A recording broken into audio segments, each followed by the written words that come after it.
Hello guys, it's Saturday evening. அன்னைக்கு evening வந்து snack ஏதாவது செய்யலாம் அப்படின்னு யோசிச்சிட்டே இருக்கும்போது, ஓகே பால் கொழுக்கட்டையும் பிளெயின் கொழுக்கட்டையும் செய்யலாம் அப்படின்னு சொல்லிட்டு கொழுக்கட்டைக்கான ப்ரிப்பரேஷன் எல்லாமே ரெடி பண்ணிட்டு இருந்தேன்.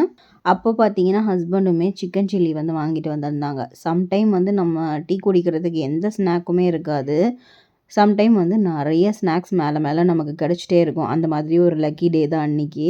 ஸோ ஃபஸ்ட்டு வந்து நார்மல் கொழுக்கட்டைக்கு வந்து டிவி பார்த்துட்டே அங்கே இருந்துட்டு மாவு உருட்டி இட்லி பாத்திரத்தில் வந்து அதை வேக வச்சு எடுத்துட்டேன்.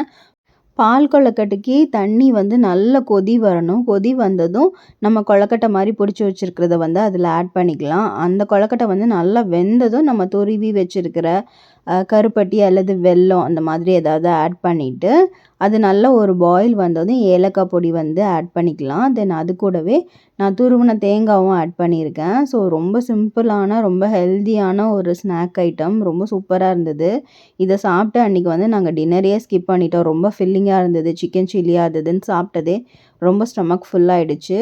ஸோ உங்களோட சைல்ட்ஹுட்டில் உங்களுக்கு பிடிச்ச ஸ்நாக் என்னன்னு கீழே கமெண்ட் பண்ணுங்கள். வீடியோ பிடிச்சதுன்னா லைக் பண்ணுங்கள். நாளைக்கு இதே மாதிரி இன்னொரு வீடியோவில் மீட் பண்ணலாம். அது வரைக்கும் பாய். ஒன்று வீடியோ எடுக்கிறேன்.